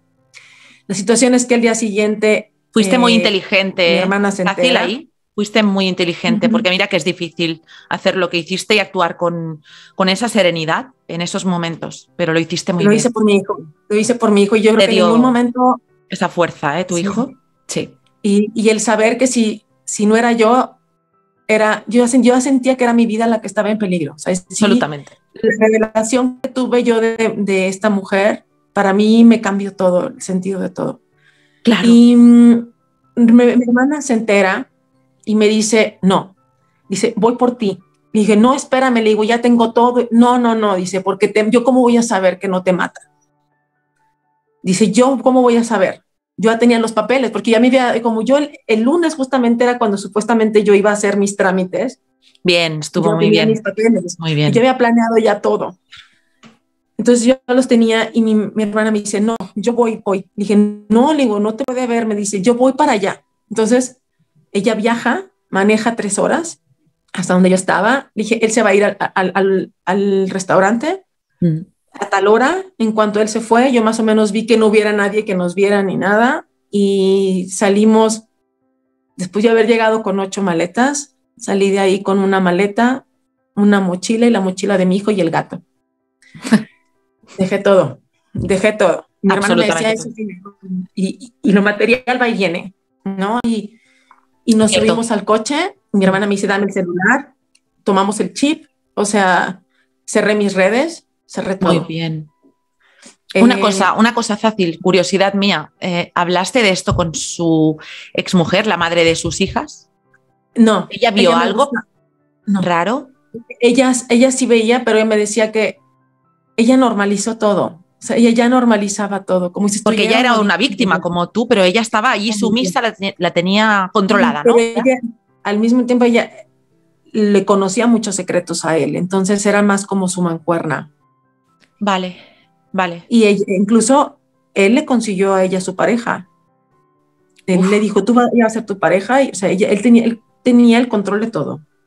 La tenía absolutamente controlada, ¿eh? Totalmente. Entonces destruís el chip del móvil, cierras todo, no le dices tampoco a ella que te vas, ¿eh? Y te vas con tu hermana, ¿no? Nada. Y con tu niño. Voy con mi hermana y me doy, en las fechas el papá de mi hijo estaba en París. Estaba allí, vale. Porque él iba y venía. Vale. Yo le digo a mi hermana, tengo que irme porque él sabe dónde vives y yo no quiero ponerte a ti en peligro. Y él no sabe dónde vive el papá de mi hijo y yo sé que él, por el respeto que tiene esa familia, no va a llegar. De alguna manera yo sí chequé mis correos, pues porque tenía que ver lo de mi boleto, y me escribe la madre de sus hijas y me dice, vete, no vuelvas. Vale. El papá de mi hijo, cuando me vio la cara desencajada, ¿y qué pasó? Le dije, ya acabó. A partir de ahí empezaron mis ataques de ansiedad y de pánico. Recuerdo que yo me fui a la comandancia de policía para poner una denuncia porque yo no quería que él fuera a llegar al aeropuerto y que yo saber que había al menos la policía o un respaldo policial de algo. Claro. Mi hijo y yo regresamos a México. Yo llegué muy mal. Él obviamente me escribía de todos los correos que te puedas imaginar. Me escribía, iban desde desgarradores hasta insultos, hasta amenazas de muerte. Esto hace 8 años. La amiga con la que ahí empieza otro capítulo extraño, por no decir capítulo perverso. Extraño. Sí, cuéntanos. Sí. Cuéntanos. Porque en eso viene justamente el que él empieza una campaña de difamación. Él empieza a decir que todo lo que para esto yo le mando fotos a mi amiga de mi cara y las borro, pero mi error fue mandárselo nada más a ella y no a la otra. Pero la otra, bueno, ella se ha vuelto mi aliada, hasta ahorita ha sido mi aliada, que ya ha vivido en esta situación hasta ahorita. Pero esta otra persona siguió en contacto con él. Él le dijo a ella que yo le había robado dinero y que le había estafado, que era mentira lo que yo había dicho, que si yo me había escapado de esa manera, cual ladrona era porque yo le había robado mucho dinero y joyas. Le dijo a ella que a través de ella me vigilaba. Ella empezó una campaña de difamación a contactar a mis amigos, a decir que yo era, y yo lo supe porque amigos míos me buscaron. Vale, o sea, esta es la amiga que estaba alquilando tu piso. Así es. ¿Sí? Y es la que se convierte en mono volador de este psicópata. De ese psicópata, exactamente. Y también colabora con la campaña de difamación contra ti para seguir destruyéndote a ti, ¿no? Así es. Vale. Ella sigue investigando dónde encontrarme, todo. Me acuerdo una vez que yo me cambié a otro piso y mientras yo estaba ahí agachada haciendo un poco de jardinería, recuerdo ver que pasan por ahí, dice, sí, aquí vive, ahí está su coche. Madre Entonces esto no es posible, o sea, estaba como buscándome para darle información a él. Sí. Yo viví con mucha paranoia, yo empecé con tratamiento psicológico, que aquí es donde viene la otra parte, en el que yo no encontré el apoyo que yo necesitaba. Yo vi muchos terapeutas en este proceso. O sea, mi principal aliado fue el deporte y la terapia. Yo primero vi un psiquiatra porque traía tal crisis de pánico y ansiedad. Yo no podía conducir el coche. Yo no dormía, era terrible. Y él me pidió que viera a un terapeuta alterno. Mi primer terapeuta, el problema que sucedió fue que esta amiga lo contactó y le empezó a decir que yo tenía conductas, que yo era mitómana, que a ella le costaba que yo decía muchas mentiras, que varios de mis amigos ya no sabían cómo hacer para ayudarme, que mi problema era patológico y que yo estaba loca. Entonces él empieza a decirme, yo noto el cambio del sentido en la terapia, y entonces un momento en que yo empiezo como que le digo, ¿por qué me estás hablando de tal tema? O sea, yo empecé a cuestionar o a sentir que ya no iba bien. Claro. Y entonces yo le dije, algo me dio a entender que personas que él conoce, que cercanas a mí, le han acercado y pues para ayudarme, que porque están preocupados por mí. Yo le dije, ¿a quién le crees? Yo necesito que me creas. Y yo en mi paranoia, yo dejé todo, dejé mi terapia y me refugié en el deporte. Entonces dejé un rato. A pesar de que yo soy terapeuta, yo me sentía desvalida. Claro, estabas totalmente confundida, no entendías nada y recurres a un colega tuyo, ¿no? Que es un terapeuta, y recibes esto. Increíble. Se prestó al juego. Claro. Y yo decía, este era mi espacio seguro, que yo ya no lo tenía. Entonces yo me sentía vulnerada por todos los aspectos. Sí. Después vi otro terapeuta que también me hizo sentir muy culpable porque me decía que yo era la que tenía algo mal conmigo porque yo estaba metiéndome constantemente en situaciones de riesgo, porque yo había salido huyendo de la ciudad donde vivo, exacto, porque yo había salido de la ciudad donde soy originaria por la violencia que había habido por los asuntos de los cárteles y esas cosas, pero eso es algo que yo no elegí. ¿Sabes? Yo decía, por supuesto. Sí, es que tú estás buscando constantemente el peligro y tú quieres ser víctima y tú ya tienes una ganancia secundaria de ser víctima. Eso me lo dijo. Fácil, es increíble porque entonces yo pasa tanto. No me sentía culpable. Claro, es increíble cómo la víctima es culpabilizada y el maltratador es que ni se habla del maltratador. O sea, no hablamos de lo que le ha pasado a la víctima, hablamos de qué problema tendrá la víctima o qué culpa tendrá la víctima. Es increíble. Y esto, o qué está mal en ella, que está trayendo a la víctima. Algo malo hay en la víctima. Es como el mismo terapeuta me dio ese ejemplo, me dice, es como el tiburón. Tú tienes una herida y como está sangrando, el tiburón la huele y pues es tu culpa porque te metes a nadar con la herida. Entonces, yo no entendía, ¿sabes? Y ahora, por ejemplo, yo digo, yo sé que él me escogió 3 años antes. Claro, sé que él me escogió estudiando. Estuvo estudiando. Y ahora digo, no. Desde otro país. Desde otro país. Madre mía. Y hubo otro tercer terapeuta que él me decía, vamos a enfocar. No, es que esto me dijo, mira, tú ya lo contaste mucho, a lo mejor tu mente ya lo cambió y ya le cambió hasta la proporción, ya lo desmagnificó. Yo decía, pues no, o sea, no lo desmagnificó porque, o sea, ya lo vio tanto que a lo mejor ya lo exageras. Vamos a concentrarnos en los síntomas. Entonces, yo trataba los síntomas por separado, trataba la ansiedad por separado, la dificultad para dormir por separado. Yo empecé a tener problemas de salud por exceso de estrés. Yo vivía en estado de hiperalerta todo el tiempo. Yo tenía un problema de excesivo cortisol. Todo el tiempo estaba en alerta. Y el excesivo cortisol te produce muchos trastornos a nivel físico, como problemas hormonales, problemas de sueño, problemas de salud, además, porque es un desajuste hormonal. Sí. Yo inclusive fui a ver explicación, vi muchos terapeutas y hasta que yo no encontré esta información, yo no pude encontrar a un especialista en estrés postraumático. Y fue la única manera en la que yo pude salir. Y lo trabajé de una manera muy distinta, pero me doy cuenta de que no estamos listos para escuchar a las víctimas.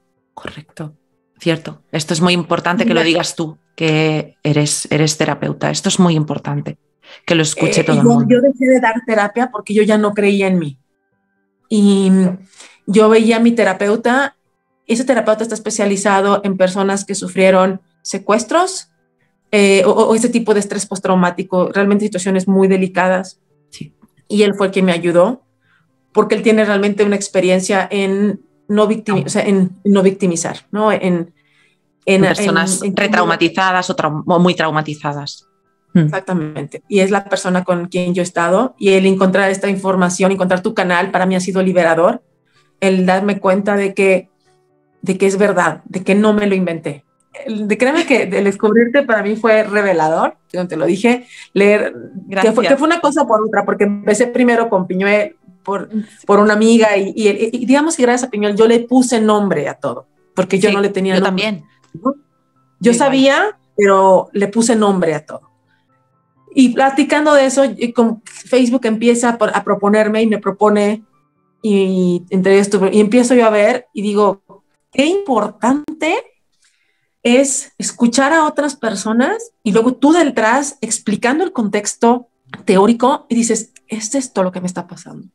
Sí. Y el saber que hay alguien que ya le puso nombre a lo que te está pasando, que no estás loca, que sí está sucediendo, eso es muy liberador para tu cerebro, porque tu cerebro entiende que es real.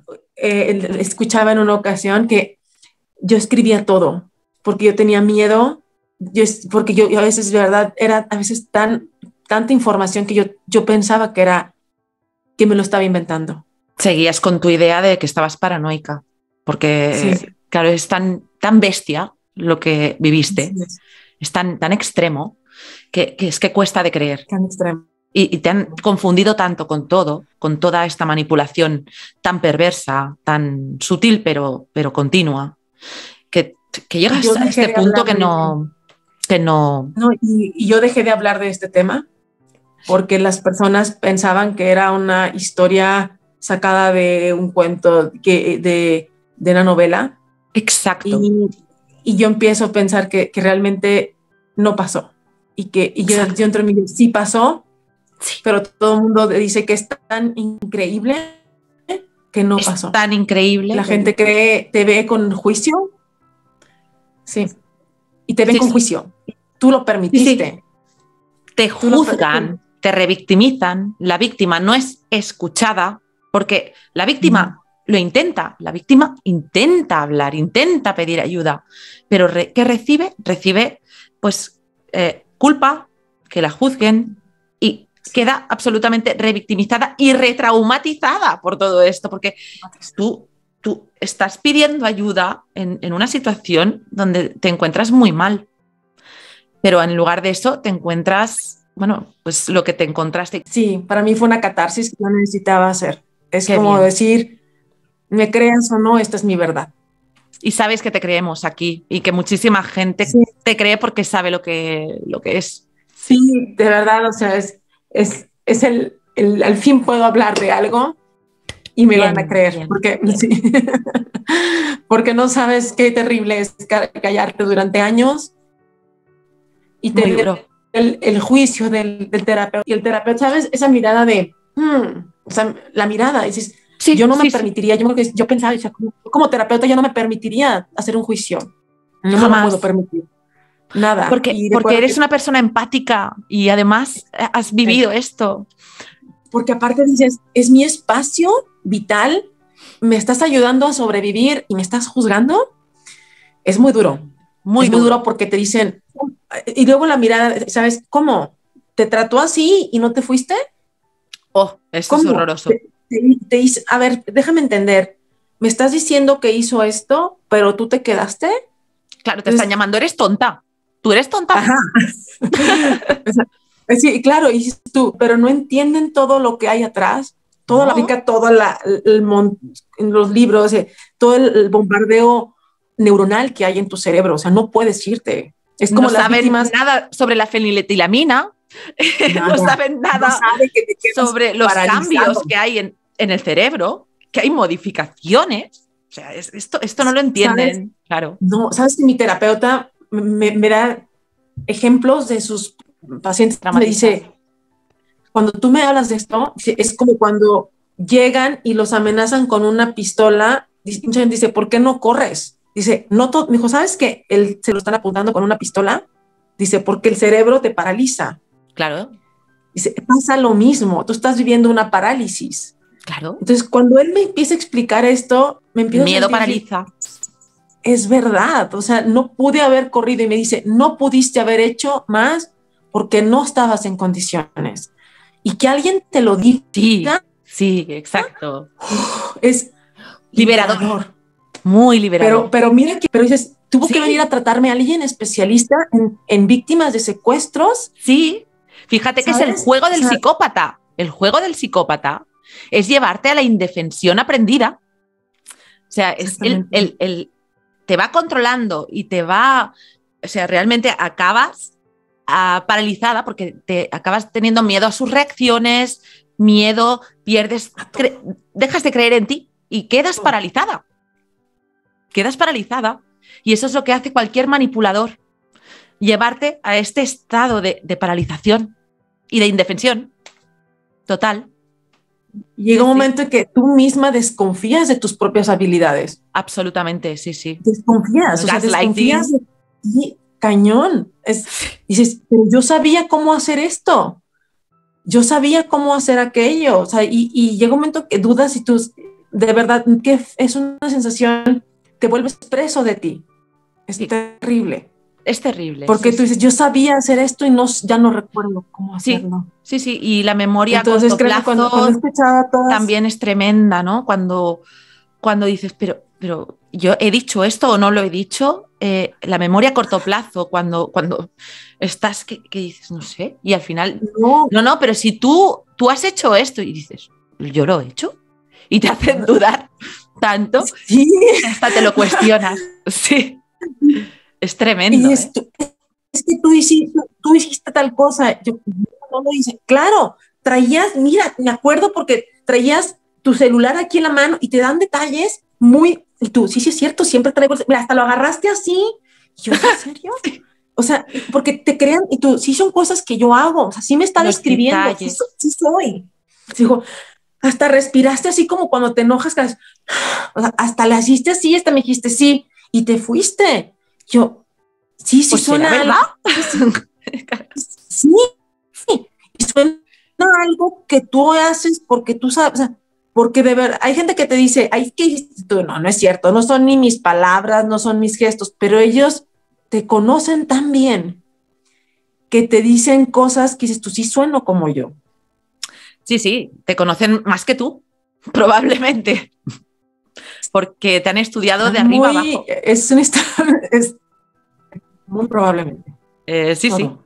Tienen una manera de estudiar a los demás que, claro, es lo único que hacen ellos es observar, porque ellos no interiormente están vacíos, o sea, emocionalmente no hay más, están vacíos.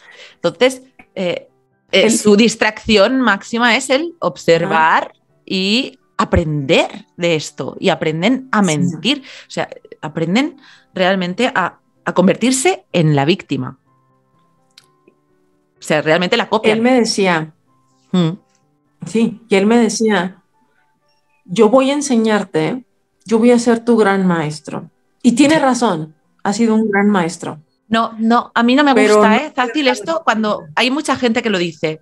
Y no me gusta nada cuando pensamos, oh, qué gran maestro. No. ¿Sabes quién ha sido la gran maestra? Tú misma. No. Tú misma.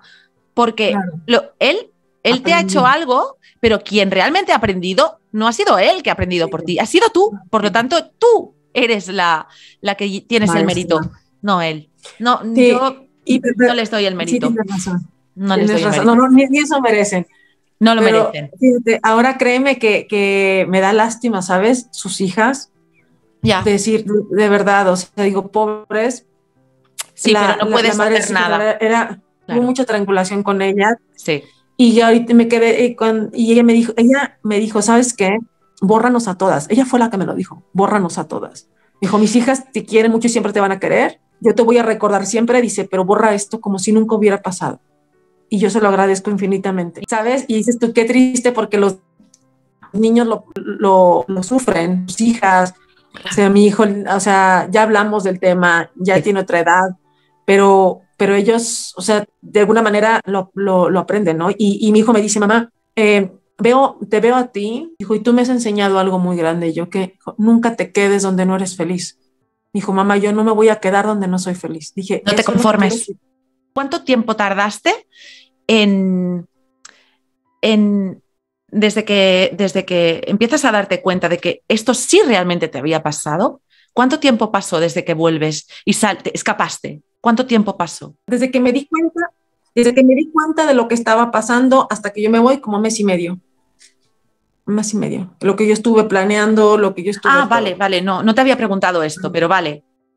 Tú me estás diciendo el tiempo que tú planeas el irte, ¿eh? Sí. El tiempo que tardaste en planear, que esto también es importante. Vale, yo te preguntaba cuánto tiempo desde que ya escapas y vuelves a México con tu hijo y vuelves y regresas a tu país. ¿Cuánto tardaste? ¿Cuánto tiempo pasó hasta que realmente estás en este punto que ahora estás hablando y diciendo, por fin me di cuenta que esto sí lo había vivido y que no estaba loca? ¿Cuánto? 7 años. ¿7 años? 7 años. ¿Y tú cuando empiezas a saber algo sobre el tema de la psicopatía integrada y narcisismo extremo? Hace un año. Hace un año. Porque no se habla de estos temas, ¿verdad, Zaci? No se habla. Y es algo que que yo me gustaría mucho poder ayudar a otras mujeres ya como terapeuta, que es algo, pero primero tengo que terminar de mi proceso personal, de sanar yo, que sé que estoy ya de salida, pero sobre todo porque me doy cuenta de que falta gente preparada realmente para atender a la víctima, Formación. para escuchar. Sí. Es increíble que yo he visto 6, 7 terapeutas. Los primeros 3 fue caótico, como te lo platiqué. Sí, sí. Los otros me ayudaron para tratar síntomas, porque yo dejé de hablar del tema. Te callaron. Porque me callaron, exactamente. Te callaron. Yo trataba los síntomas por separado, trataba mi miedo a una relación estable, que hasta la fecha, pues bueno, me ha costado mucho. Y tengo apenas no tengo más de un año con mi terapeuta actual, con quien me apoya, y tengo, bueno, ya voy de salida casi con este terapeuta especializado en estrés postraumático, con víctimas, pues como te digo, de violencia extrema, que hay mucho aquí en México, lamentablemente, pero que es el que me ha estado dando las tablas que yo necesito, ¿no? Y sobre todo me cree. ¿Verdad? Me cree, Esto es, que eso es muy importante. básico. Es básico porque Sí. fíjate, Fácil, que tú me estabas comentando ahora, es muy importante que los terapeutas, y yo pensaba que ibas a decir, se formen en psicopatía o narcisismo, que esto es importante, pero tú no Muy ibas a importante. decir eso, no lo has dicho, es importante que escuchen a las víctimas. Fíjate que no estamos hablando de ser expertos en psicopatía o narcisismo, estamos hablando simplemente de que se escuche a las víctimas. Y esto pasa a nivel de terapia psicológica, a nivel judicial, a nivel legal también.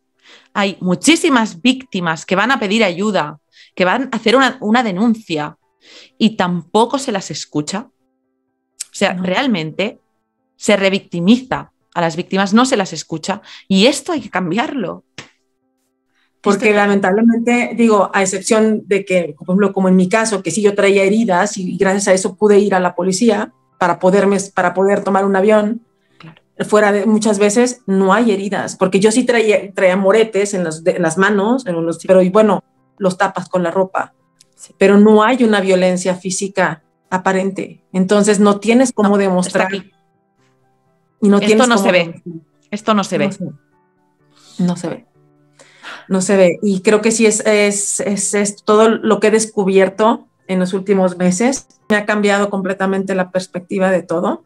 Y por eso yo te felicito por tu canal, porque gracias. Sé que muchas mujeres van a escuchar y van a darse cuenta que no están solas. Que eso es muy importante. Muy importante. Darse cuenta que no están solas. También gracias a los testimonios que estamos dando aquí en este canal, porque yo creo que es evidente que hay muchísimas víctimas, que no nos escapamos, nadie está exento de ser víctima. Es igual si sabes de ciencia, de psicología, es igual. O sea, realmente un psicópata cuando quiere seducirte es muy, muy posible que lo conseguirá. Y lo que es importante es que vayamos aprendiendo, y vayamos escuchando que estas cosas pasan, vayamos aprendiendo de estas banderas rojas. Y sobre todo que entiendan, por ejemplo, mi psicópata, por así decirlo, él todavía me sigue buscando. Exacto. 8 años después. Él tiene una familia, él tiene ya, yo lo he sabido. Sí. Y hace como unos 3 o 4 años me buscó la madre de sus hijas platicando y ella me dijo, me mandó un video en el que se escucha al fondo la voz de él y yo todavía temblé. Yeah. Y después ella me buscó y me dijo, si regresas a Francia, que él no se entere. Yo acabo de ir a Francia hace poco y él no se enteró. Para mí fue un gran reto porque yo no había vuelto a Francia. Eso te iba a decir. Pero para mí fue parte de fue muy sanador haber vuelto. Esta persona me sigue buscando, encuentra formas porque, o sea, de conseguir, de amedrentarme, de mandar mensajes. Ya no me provoca lo que me provocaba antes, pero quiero también entender que la persona no va a cambiar, porque también escucho de repente gente que fantasea con la venganza o que fantasea con un perdón que no va a llegar nunca. Entonces, cuidado. Ellos no van a cambiar. Y cuidado. Cambiar eres tú. Así es. Exacto. El contacto cero. Y contacto cero, esto es muy importante. Corta contacto con todo el mundo, con la familia, con ella, con las niñas, con todo. Con todo. Todo. Exacto. Absolutamente todo. Y aún así te digo, busque. La última vez me contactó por una red laboral y me amenazó hace como 4 meses. Digo, o sea, es algo que va a seguir. Ya me hice la idea que a lo mejor va a ser siempre, pero ya el efecto que tiene en mí ya no es el mismo. Esto es que estás mejor ya. Pero una cosa que es importante, fácil, es que si tú recibes todo lo que recibas por parte de este personaje, guárdatelo todo. Aunque no lo leas, si quieres, mándalo a una carpeta que no tengas ni que abrirla, ¿sabes? Una subcarpeta, es igual. Pero yo te recomendaría que lo guardes todo, porque son pruebas también. Si se acerca a ti, guárdalo todo. Aunque no lo leas, si no quieres no lo leas, pero son pruebas, evidencias, porque me comentaste, ¿no?, que te amenazó hace 4 meses, o sea, realmente te hablaba de amenazas de muerte. Sí. O sea, todo esto es una prueba, es una amenaza de muerte. Hasta podrías denunciarlo, imagínate, pero bueno, entiendo que en principio él está en Francia y tiene su familia allí con otras víctimas nuevas, ¿no? Pero guárdatelo todo, por si acaso. No lo borres. Sí, porque la verdad es que también fui al extremo de que ya ni guardaba ni nada. Pues o sea, ya, pero es verdad, ahora sí que sí, porque es importante que nos te crean, porque también a veces la gente no cree. Sí, no, es verdad. Y aparte es tener esa evidencia de decir, a ver, es que os lo tengo que enseñar. Han pasado 8 años, mirar, te dan ganas, ¿no?, de hacer esto, pero no vale la pena, no vale la pena. A quien realmente le importas, ya te creyó hace 8 años. Así es. Las personas que tengas que demostrarles 8 años más tarde, ¿no?, que lo que te pasó. Realmente, yo creo que todos aprendemos de una experiencia como esta, a rodearnos de, fíjate, la amiga que tenías, que era otro personaje con una personalidad de este tipo también, ¿no? También. Y entonces aprendes. También el venir y buscarme y espiarme y decir, bueno, no tienes nada que mejor que hacer. Claro, no es normal. No es normal, sabemos que esto no es normal. Y que al mismo tiempo alimentaba a él y sus pensamientos. Entonces, sí, fue una etapa muy complicada, de mucha paranoia. Yo, la verdad es que hasta hace 2 años yo no la pasaba nada bien, con pesadillas, pastillas para dormir, o sea, de verdad. Y viene esa parte de culpa de decir, vaya, soy terapeuta y no puedo hacer nada por mí, tío, al punto de que yo dejé de dar terapia, porque no me sentía capaz. Sí, pero bueno, antes que terapeuta eres una persona y has sido una víctima. Antes que profesionales somos víctimas y bueno, pues es lo que decimos, que si te toca, tú no lo has elegido. De hecho, tú has sido elegida. En tu caso está clarísimo como esta personaje, porque no me gusta llamarlos ni personas. Como dice el doctor Piñuel, son personas asterisco, porque casi no son tan oscuros, tan perversos, tan malvados y tan peligrosos que cuesta darles el género de humanos. Pero bueno, que este personaje llegó a espiarte desde otro país, o sea, llegan a hacer estas cosas.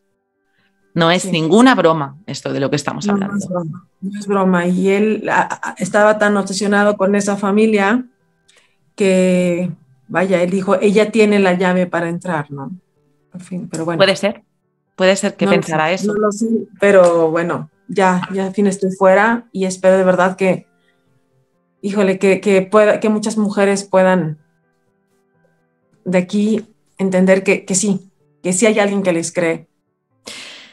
Te agradezco muchísimo la valentía que has tenido hoy, porque tu experiencia realmente fue durísima y no es nada fácil de explicar algo así.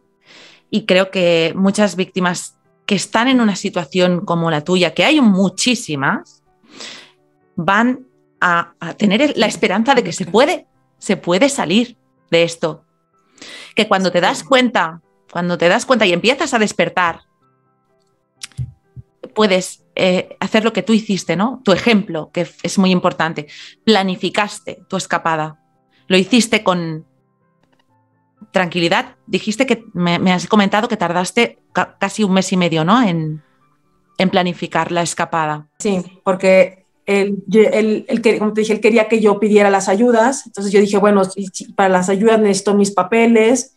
Entonces yo empecé como a decir, él quiere que yo sea alguien que tengo que serlo. Yo sabía que era temporal. Entonces obviamente, y me acuerdo de mi hijo me decía, mamá, ¿por qué no dices nada? Y yo decía, necesito que confíes en mí. Porque pasaron varias cosas, obviamente, con mi hijo y varias, bueno, ya no entré en detalles, pero y hasta la fecha lo hablamos y él me dice, y ahorita tenemos una confianza tan grande, me dice, mamá, tú tenías razón cuando me dices que confiar en ti. Entonces, para mí fue, él fue el que me salvó la vida. O sea, lo que digo hasta ahorita, o sea, él no lo sabe, o a lo mejor sí. Seguro que lo sabe, fácil, seguro que lo sabe. Claro que tiene una relación increíble y todo, pero yo lo que quiero decir eso, sí hay una salida, pero tenemos que empezar a pensar fuera del miedo. Eso sí, yo creo que fue el momento en el que fue la diferencia, el momento en que yo me di cuenta que yo podía ser Marie, porque yo ya me daba cuenta de mis pensamientos, dije, necesito irme. Y cuando todo se acomodó, y yo estoy segura de que en el momento en que podamos tener la cabeza fría, aunque sea un poquito, vamos a poder ver que sí hay una forma de salir. Correcto. Sí, sí. Pues yo creo que este mensaje que has dado ya es pues muy esperanzador después de lo extremo que fue tu caso. Y nada, pues yo te agradezco muchísimo, ya te lo he dicho, que te agradezco mucho, Fácil, de verdad. Muchas gracias. Por tu valentía y por aportar tanto. Muchas gracias. Y gracias por tu canal, de verdad. Encantada. Por llevarnos a todas un poquito de claridad. Y tanto que sí. Y entre todas vamos haciendo esta claridad un poquito más grande, ¿no? Cada día, yo creo. Sí. Bueno, Fácil, pues gracias y te mando un abrazo, un beso enorme. Regreso. Hasta seguimos en contacto y cuídate muchísimo y disfruta muchísimo de tu hijo. Gracias también. Y espero que te formes o que acabes tu recuperación y te apuntes al club de los profesionales que saben de qué va esto.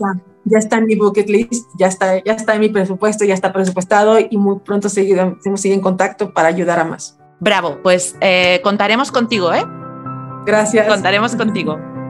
Venga, Fácil, un besito. Hasta luego. Chao. Bye. Gracias, Fácil. Estoy segura que tu testimonio ayudará a muchísimas personas, dará mucha esperanza. Sé que tienes esta ilusión, como me has comentado, de ayudar a otras víctimas.